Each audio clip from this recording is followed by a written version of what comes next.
everyone, you're listening to She Leads with Carly. Our guest today is Susan Heystee.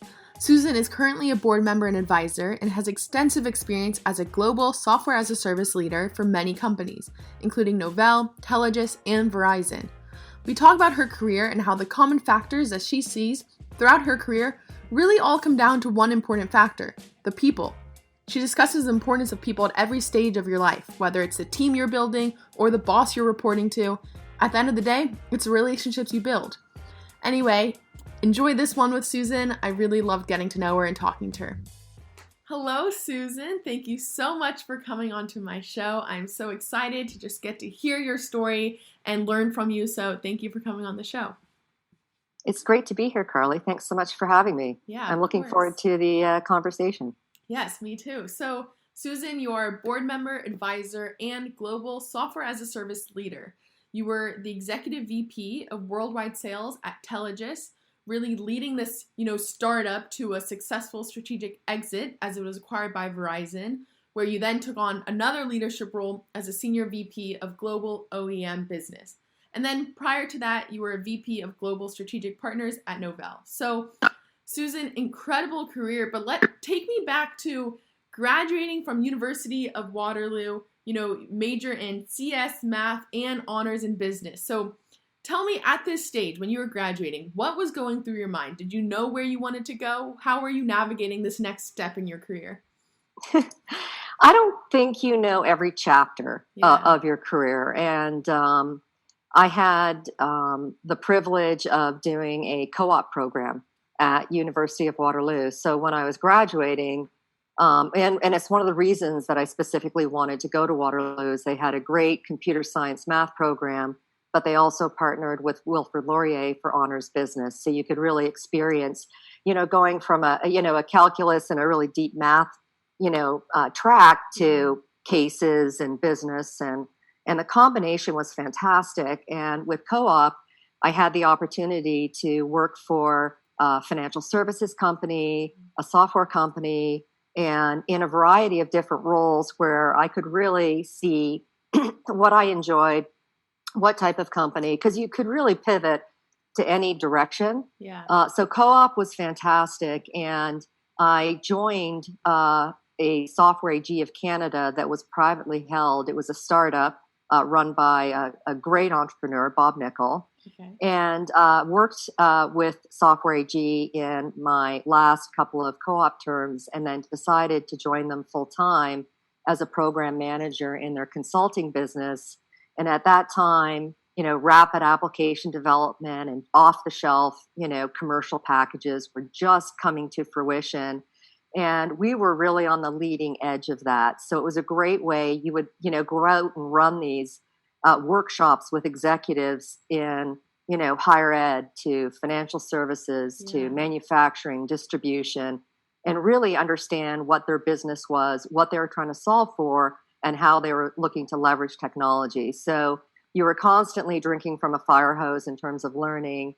And I loved it. It was a great way. But you didn't necessarily know. I just knew at that stage, I really enjoyed an environment where I could work with a diverse set of industries, business leaders, and incredibly smart people, and see if we could find a way to solve it with a horizontal, set of applications, whether it was financials or HR or manufacturing and distribution. And it was just a great foundation. And I had a lot of fun. The team was growing rapidly. And within a couple of years, I was running the consulting business for Software AG for Canada, and just loving the growth. And because it was a startup and it was a family-owned business, and one of the first really software companies that were moving into this whole object orientation and much more automation in terms of development of applications. It was just a fantastic experience for me. But I was also in an environment that was very supportive of myself personally, my family at the time. I had young kids within a couple of years of graduating, which was a blessing.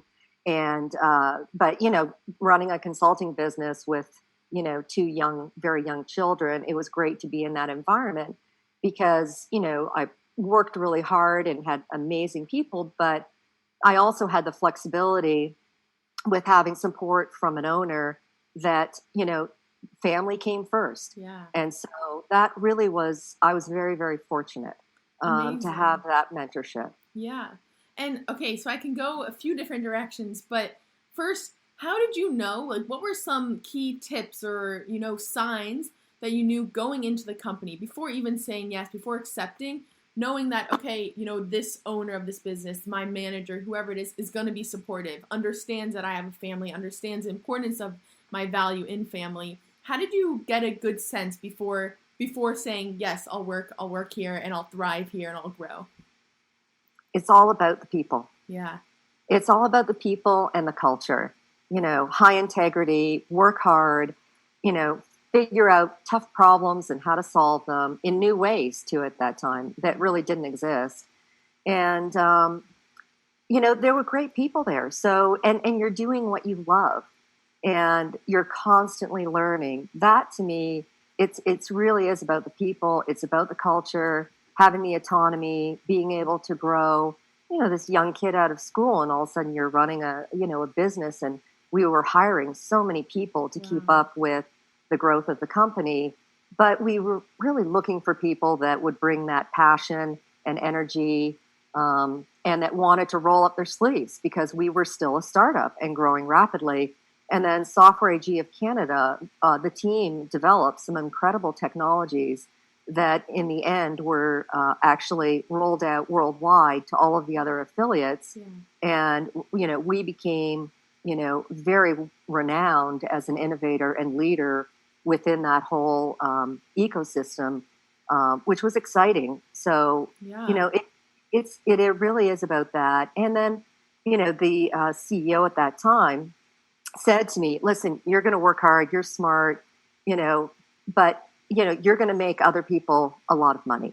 So make sure that you're doing what's right for your family and for your career. And at some point in future, having your own startup and contributing at a scale.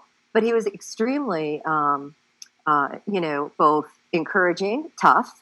We had some, pretty significant objectives that we needed to hit every year. Yeah. But was a great mentor. Yeah, incredible. So I agree. I think the people is definitely most important. That's a common theme that I've heard from so many leaders. So I think that's very important. So in this stage, you're at a startup, you love the startup environment. And as you said, like he said to you, you're going to potentially lead your own startup and help other people. Did you start to get that itch where you're thinking maybe I'll go start my own company, or, maybe I'll join another startup, or where was your head at in terms of, the next move in your career? So it wasn't right away, but I've tucked it in the back of my mind. And the next company that I went to was Bond, which was a global, one of the first ERP supply chain companies. Okay. And at that stage, believe it or not, SAP was in its infancy in terms of their applications. Oracle was still predominantly a database company and just starting to come out with their applications. And Bond carved out a niche. It was started by Jan and Paul Bond, and they carved out a niche where we worked with clients that had the most complex bill of material and make-to-order product. So we had large clients like Solar Turbines, Boeing, and it was the full package. And this was just before year 2000. Okay. So everyone was in a massive rush to upgrade their systems.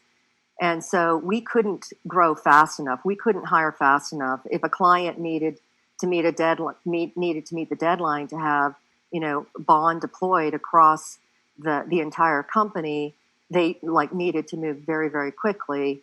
And while it was still competitive, you were working with the CEO and CFO of these very large companies like Flextronics and Benchmark Electronics, massive global companies, in really understanding their business and deploying a team that could get them up and running, but it was really transformational. And that was fantastic experience for me. And then when we sold the company to Inventus, our CEO and president at that time, I was running consulting for North America, tapped me and asked me to move into a field operations role and to move over and run sales. Because the business was growing. And actually, at that point in time, I said, "Are you really sure?" I haven't run sales before. I've been heavily involved in sales, but had not had responsibility. And so I moved over to the field operations role, and within a few months to president of Bond for the Americas, where I had responsibility for the sales team, all of the business, and was part of the executive team worldwide. And that was fantastic experience. I loved it. We, really, expanded the team, but we also looked to do things smarter and more efficient and measure how we were doing, make sure, because our Bond was mission critical. These companies ran their business on our platform. So we needed to have amazing support and services and innovation and put QBRs in process. And that was great experience. And from there, I've really stayed more on the go-to-market strategy, global, and on the sales side. And again, a fantastic team with, Lawrence Vandertang and Simon Paris and, just all of the team at Bond was wonderful. It's actually still a very tight network. We still stay in touch. And what they accomplished was really amazing. Incredible. So take me to that moment, actually, when, you got offered that position to lead sales where, as you said, you've worked in sales, but never really have a dominant role, a leadership role in sales. Was that nerve-wracking? Did you have self-doubt, or how was that transition to, I'm going into this new field, not only am I just, maybe an entry-level position in sales where I can learn and I have that ability to learn, but now I'm teaching others, and I'm hiring others and whatnot. So how was that? I was, I think if you're not a little bit, nervous about jumping into something completely new, then, and it wasn't nervous. It was more excited. And I wanted to make sure I understood their objectives with where the organization was at, what was really critical for the business. We were running as a completely separate business within the whole Inventus world at that time. Yeah. And, there was a lot going on as well. So you want to be a little scared jumping into something, but I was excited to do it. Yeah. And once you jump in and worked with the leadership team, brought in a very strong leaders across the business, worked with a number of the leaders that were already there, spent a lot of time in the field as well, and listening, walking, talking with the team, meeting with a number of our largest customers. One of the most favorite things I love to do when I would go out in the field is I would always ask the CEO of the company that we were meeting with to actually walk the floor and see their business in action, see our platform in action in their business. And it was a great way to spend, a couple of hours with the head of manufacturing, with the CEO and the CFO, because they're incredibly proud of the company that they had built and the business that they had built. And it was really a great way to see, what we were doing and how critical it was, and to meet their people. And I think it then brings you back into the business. That brings you back to this is about delivering value. It is about transformation. And it is about the people as well. So, I was excited, and I was really glad that I took the leap and continued to do that through the rest of my career when I had the opportunity, but diving into something that was new where, I could work with some amazing people, that's exciting to me. Yeah. No, it sounds incredible. And even the story about, talking to the CEO, the CFO, I think it goes back to, what you said, the importance of the people, and almost, humanizing the business side, and just being like, you know what, behind Exactly. this is a person who has, a value in making this amazing and whatnot. So I think that's great. So now tell me, after Bond, I believe is Novell next, or what was next, and how? Yes. Okay, so then you get to Novell, Telegis, Verizon. So kind of just skyrockets from there. How was this time? What was happening, and how was this experience? Well, with Novell, I stepped out of more of the enterprise Okay. business side of things into more of the infrastructure software, which was really completely new for me. And when I first met with Ron Osepian and the team at Novell, Ralph Linsalata, Jack Messman, and I said, like, I don't know anything about infrastructure software. I have all this experience working with CEOs and CIOs in deploying mission critical business applications, but Right. not infrastructure. And they said, perfect. That's exactly what we're looking for. We have a ton of people that understand the infrastructure software side, and we've pivoted. They had just acquired SUSE Linux, Cambridge Technology Partners, and they were pivoting to really focus more on business solutions around identity management and security, and Linux and so on. Yeah.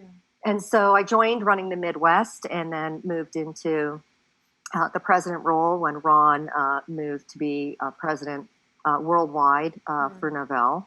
And I really I enjoyed working with the team there. Again, a fantastic team.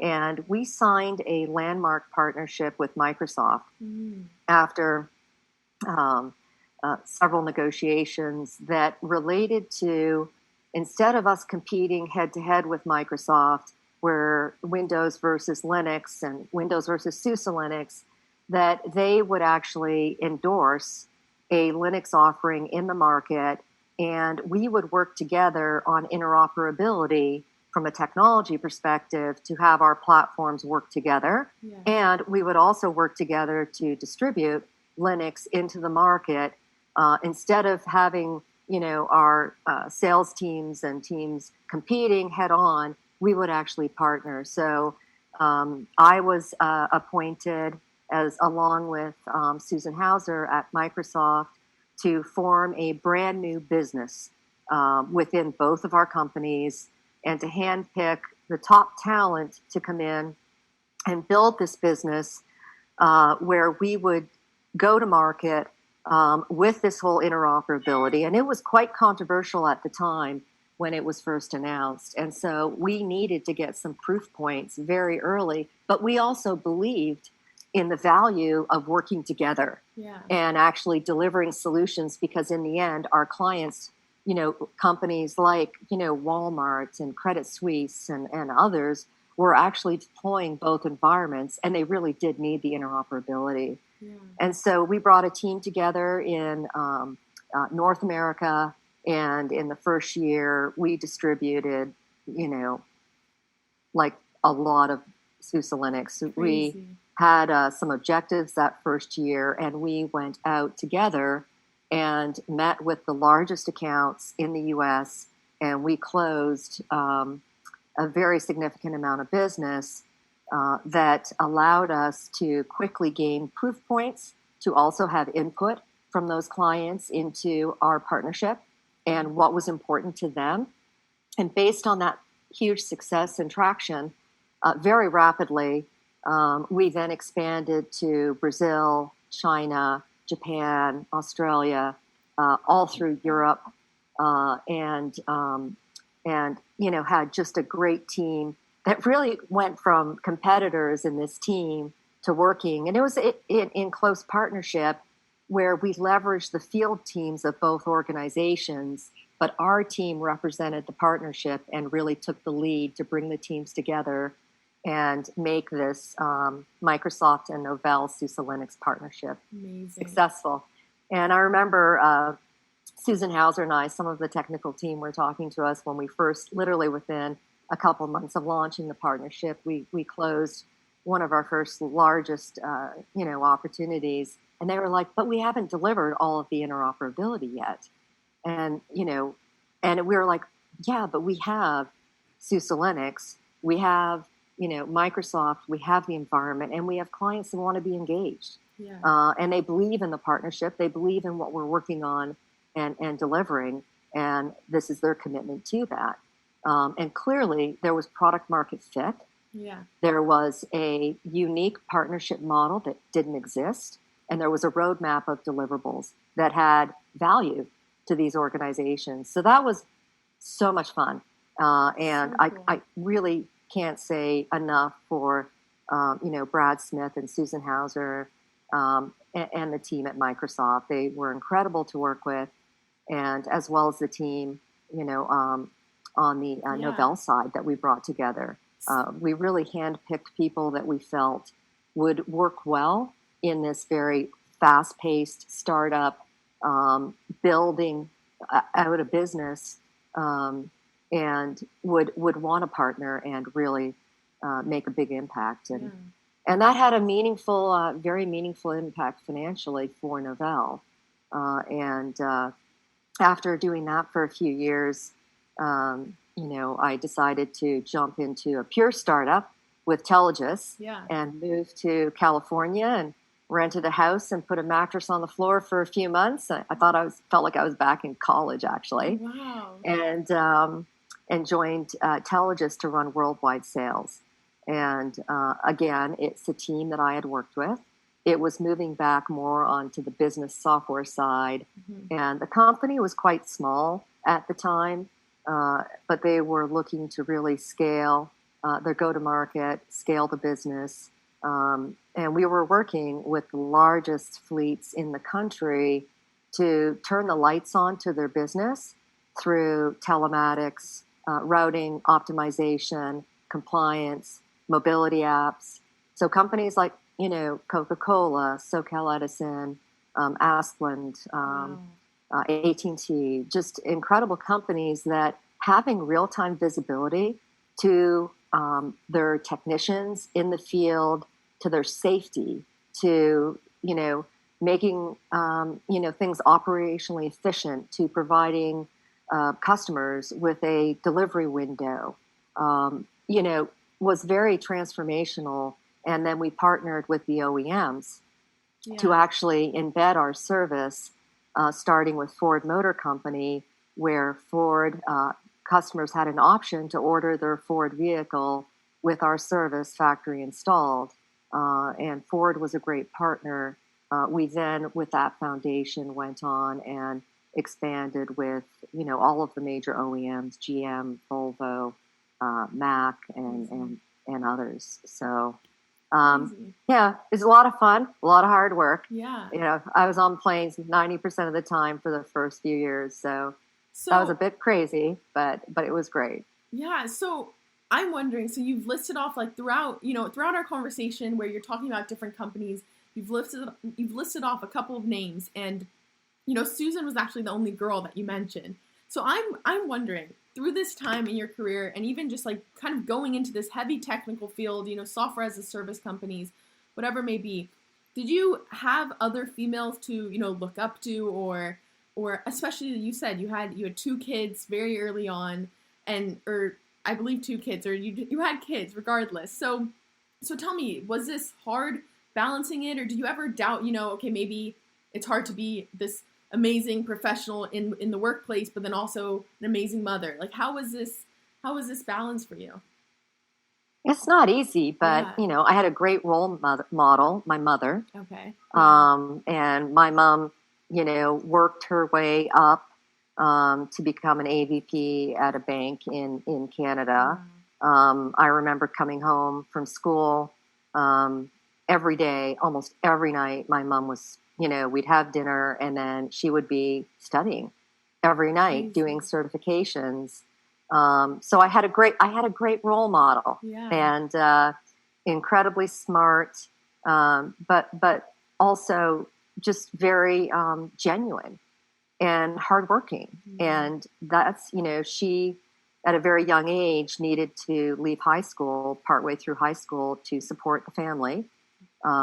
She had to work, and she loved school. And so after she married and had kids, had us, she went right back to school at night and back to work, and was did very well, and that was my role model. So I had a working mom, and I had a mom that came home and learned and studied and had goals and achieved those goals. But then she also was a great help to me when the kids were young. She retired early and was staying, with us quite a bit, as well as picking the kids up. And my dad was super supportive of that. So, I really couldn't have done it without them. Yeah. But in work, you can't, you're not going to be perfect at everything, right? Yeah. You just have to have support around you, and sometimes lean in on those people, lean in, and ask for help when you need help.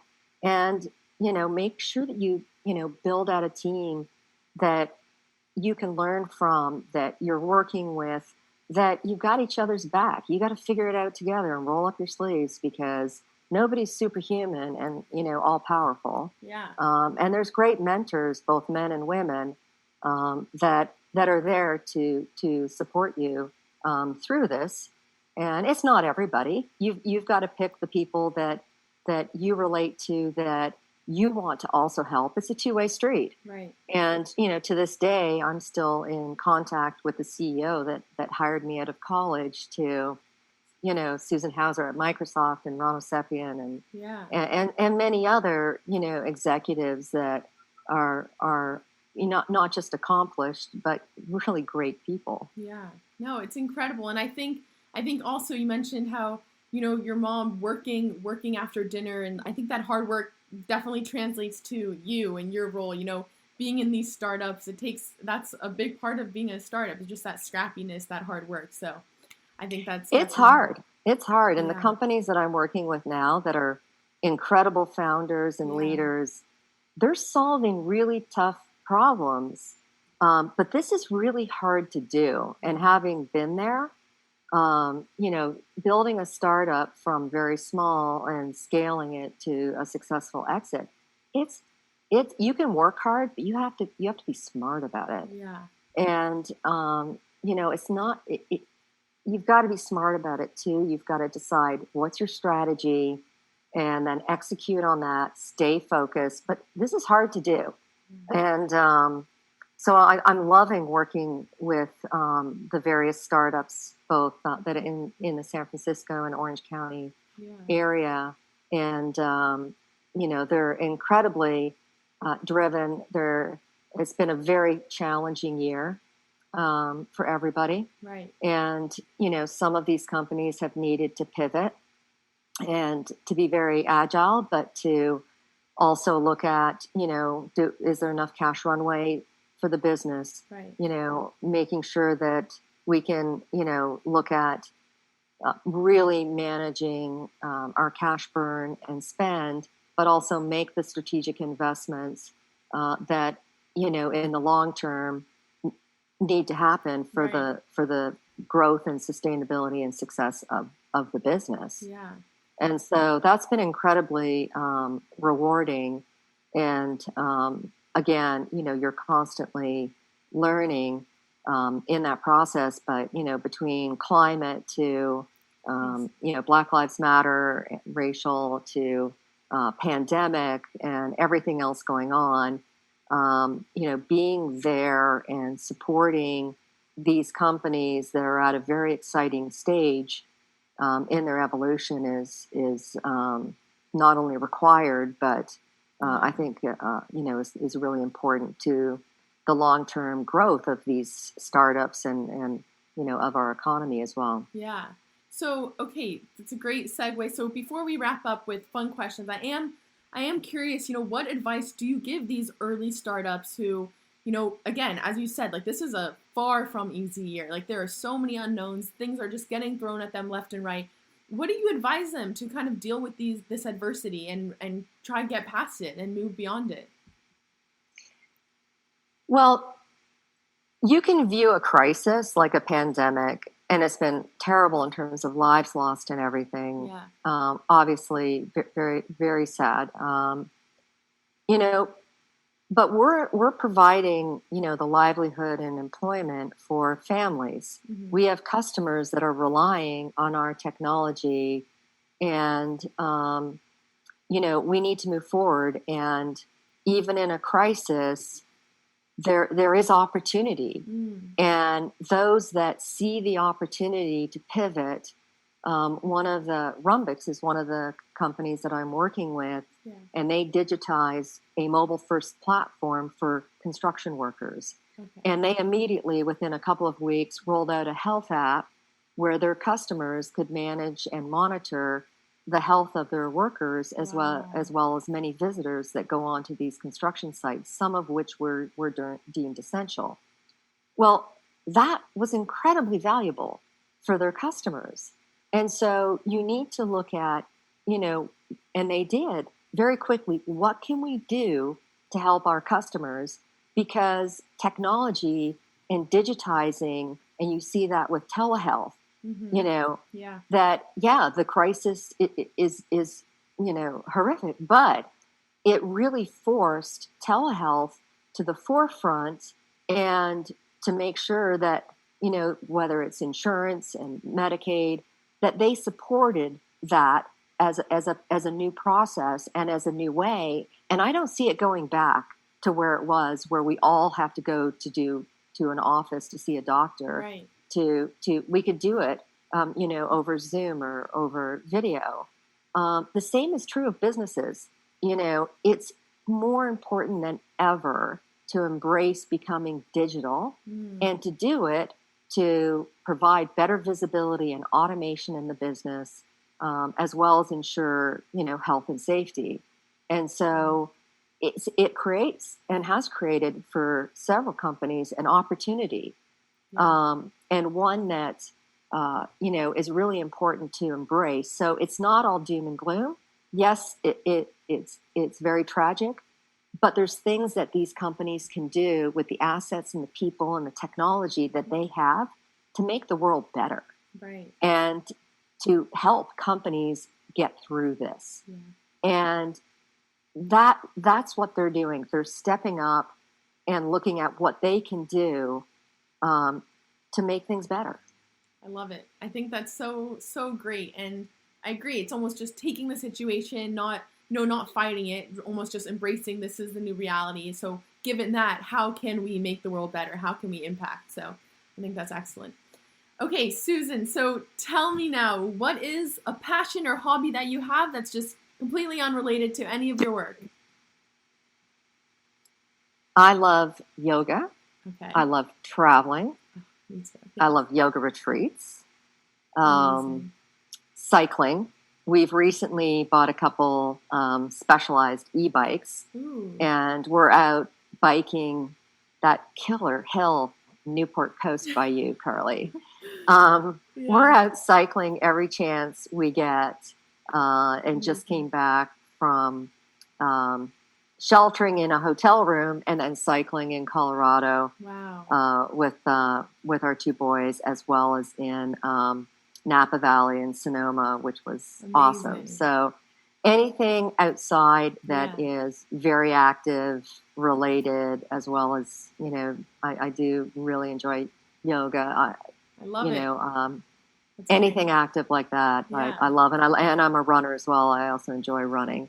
Very so cool. Being active is a big part of my life, and it has been forever. Yeah. And I think it allows you to, stay grounded and stay fit and keep your mind active and your body active. So I think that's very important for sure. Okay, Susan, last question is, what is a fun or weird talent that you have that no one really knows about? So a hidden talent. So I'm going to go first, all right? So what I do is I throw blueberries in the air and catch them. All right? So here awesome. we go. All right. There we go. Very good. Thank you. Well done. Wow. Hidden talent. Well, a few years ago, you're going to laugh, but in doing my yoga, I decided that I really wanted to master my headstand. and my handstand. Amazing. So that's my hidden talent. Oh, so you can do a handstand anywhere and that's... Against the wall. Yeah. Only okay. against headstand. I'm good. Even in a room of like 50 people in a yoga class, I can go up on my headstand. Wow. No problem. That's so cool. Handstand? No. Still working on that. Handstand, I really want to master the handstand. I think I learned that you're supposed to be like against a wall and then slowly but surely you edge yourself away. Yeah. Okay. So yeah. I'm working on it. I'll work on it too. We'll try and get it together. Exactly. All right, Susan. Well, I have to thank you so much for coming on the show. I learned so much from you. I'm so excited for others to learn from you as well. So really, just thank you so much. I appreciate your time. Thanks, Carly. It's been so wonderful to talk with you, and wish you the best.